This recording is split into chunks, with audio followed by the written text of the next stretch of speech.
యుగ యుగాంతాలు చెప్పుకునే కమనీయ కళ్యాణం ఇది. ఒక్కసారి చూస్తే చాలు జన్మ ధన్యమవుతుందని అనుకునే నయనానందకర దృశ్యం.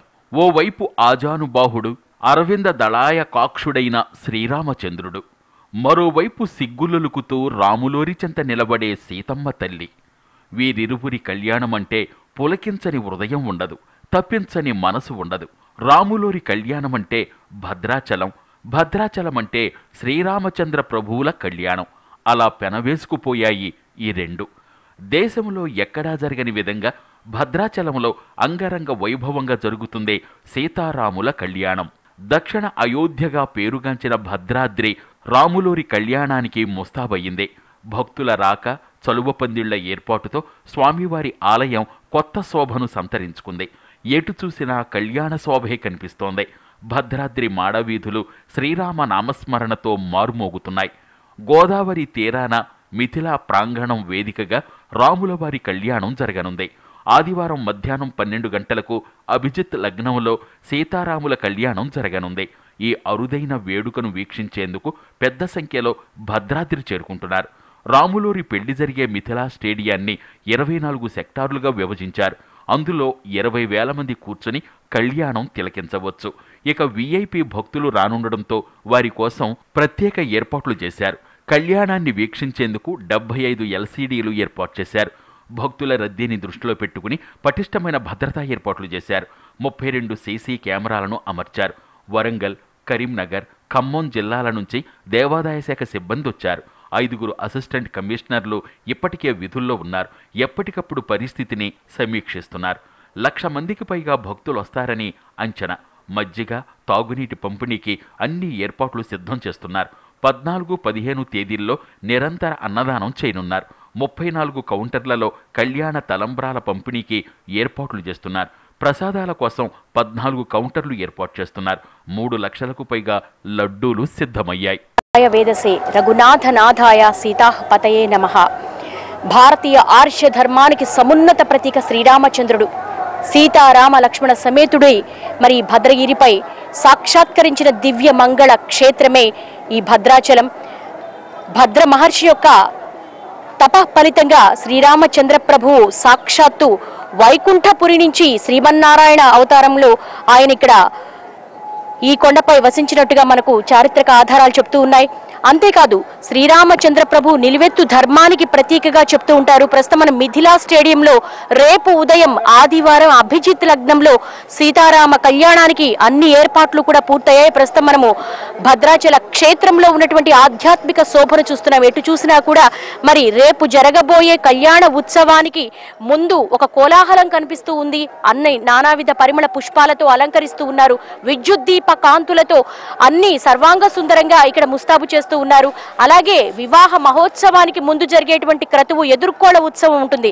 ఆ ఎదుర్కోళ ఉత్సవం అంటే హిందూ వివాహ వ్యవస్థకు ప్రతీక అయినటువంటి శ్రీరామచంద్ర ప్రభువు మరి ఎవరైతే ఒక సామాజికంగా మనిషి నిత్య జీవితంలో జరిగేటువంటి క్రతువులు ఏ విధంగా ఉంటాయో అలాగే ఇక్కడ కూడా ఎదుర్కోలు ఉత్సవం జరుగుతుంది. ఎదుర్కోలు ఉత్సవం అంటే వధూవరుల పరిచయ కార్యక్రమం ఉంటుంది. అంటే శ్రీరామచంద్ర ప్రభు వంశానికి సంబంధించి ఆయన బంధుగణము, ఆయన పరాక్రమానికి సంబంధించి, ఆయనలో ఉన్నటువంటి సుగుణాలకు సంబంధించి ఇక్కడ ఉన్నటువంటి స్థానాచార్యులు ఆయన అభివర్ణిస్తూ ఉంటారు, ఆయన వర్ణిస్తూ ఉంటారు. అలాగే సీతమ్మ తల్లి కూడా చాలా చక్కనిది, బంగారు వన్నెలో ఉంటుంది. ఆమె కూడా సుగుణశీలి అని ఆమె గురించి ఒక స్థానాచార్యులు చక్కగా అభివర్ణిస్తుంటారు. ప్రస్తుతం మనం ఎదుర్కోల ఉత్సవం జరిగేటువంటి వైకుంఠ వేదికను మనం చూస్తూ ఉన్నాము. మూర్తిభవించిన ధర్మస్వరూపుడు శ్రీరామచంద్రుడు ఇక్కడ మనకు సాక్షాత్కరిస్తాడు. సాయంత్రం 7 నుంచి 8 గంటల మధ్య మరి పెళ్లి బట్టల్లో ఎవరైతే ఉన్నారో ఇక్కడ ఆలయానికి సంబంధించినటువంటి పెద్దలు ఎవరైతే వైదిక క్రతువులు నిర్వహిస్తూ ఉంటారో ఆ వేద పండితుల చేతుల మీదుగా మరి శ్రీరామచంద్ర ప్రభు యొక్క సుగుణాలను, ఆయనలో ఉన్నటువంటి ధర్మ తత్పరతను, ఆయన యొక్క వ్యక్తి ధర్మానికి, రాజధర్మానికి ఎంత ప్రతీకగా నిలిచాడు. రాజ్యం అంటే రామరాజ్యమే, రాముడంటే శ్రీరాముడే. రాఘవుడు యుగయుగాలకు తరగని ఖ్యాతి అందుకున్నాడు. మరి తెలుగువారి దక్షిణ అయోధ్యగా భాసిల్లేటువంటి ఈ దివ్య క్షేత్రంలో ఉన్నటువంటి అణువణువు కూడా నామ స్మరణతో మారుమోగుతూ ఉంది. ఇప్పటికే మరి దేవుడోరి పెళ్లికి అందరూ బంధువులే అన్నట్లుగా ప్రతి ఒక్కరూ కూడా ఇక్కడికి చేరుకుంటున్నారు. ఇక్కడ మనం చూస్తున్న ఈ ప్రాంగణం అంతా కూడా పూలతో అలంకరిస్తూ ఉన్నారు. ఆ పూలతో అలంకరించే క్రమంలో ఇక్కడ చాలా మంది కూడా ఈ ఏర్పాట్లకు సంబంధించి పర్యవేక్షిస్తూ ఉన్నారు. ఇప్పటికే భద్రతను కట్టుదిట్టం చేశారు. ఇక్కడ ఉన్నటువంటి పోలీస్ వ్యవస్థ కావచ్చు, అలాగే ఇక్కడ ఆలయానికి సంబంధించినటువంటి సిబ్బంది కావచ్చు, ఇప్పటికే అన్ని ఏర్పాట్లను కూడా పూర్తి చేశారు. భద్రో భద్రయ అంటూ వేదం ఉపదేశించింది. ఏదైతే ఉందో భద్ర బీజాక్షరాలకు భవ్య సాకారమే ఈ భద్రాద్రి అని మనకు వాల్మీకి రామాయణంలో చెప్పడం జరిగింది. అంటే భద్రం అంటేనే ఇక్కడ క్షేమం, శుభం, శ్రేయం, మంగళం, కళ్యాణం, ఇలా భద్రాలన్నిటినీ కూడా సుభద్రంగా అనుగ్రహించేటువంటి బంగారు కొండే ఈ భద్రాచలం. అందుకే సీతారామ కళ్యాణ మహోత్సవాన్ని కనులారా వీక్షించినా చాలు, ఒక్కసారి వీక్షిస్తే చాలు సకల పుణ్యాలు కలుగుతాయని చెప్పేసి అంటున్నారు. అందున ఈసారి ఆదివారం వచ్చింది. ఆదివారం అభిజిత్ లగ్నం. ఆదివారం అంటేనే సూర్య భగవానుడికి చాలా ప్రీతికరమైనటువంటి ఆదివారం. ఆరోగ్యానికి, ఐశ్వర్య సిద్ధికి కూడా ప్రతీక. ఈసారి కళ్యాణాన్ని వీక్షిస్తే అని ఇక్కడ ఉన్నటువంటి స్థానాచార్యులు కూడా మనతో ఎన్టీవీతో మాట్లాడటం జరిగింది. ముఖ్యంగా శ్రీరామచంద్ర ప్రభువుకు ఏటేటా ఈ క్రతువు నిర్వహిస్తూనే ఉంటారు.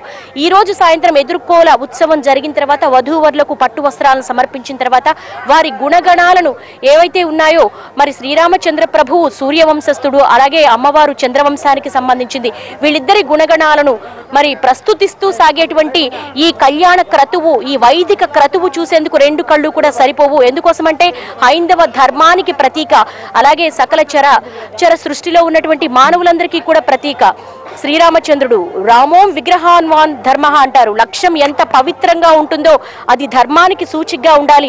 మన నడవడిక, మన సత్ప్రవర్తన, మన రుజువర్తన, ఒక సానుకూల దృక్పథం అనేది ఖచ్చితంగా మనిషిలో ఉండాలి అని సూచిస్తుంది రాముడిలో ఉన్నటువంటి ఒక ధర్మం. కాబట్టి సకల మానవాళి కూడా ఆ ధర్మాన్ని ఆచరించాలని చెప్తూ ఉంటుంది. సాయంత్రం 7 నుంచి 8 గంటల మధ్య ఎదుర్కోల ఉత్సవం జరుగుతుంది. మిథిలా స్టేడియంలో రేపు కళ్యాణ ఉత్సవానికి సంబంధించి కూడా సకల ఏర్పాట్లు జరిగాయి.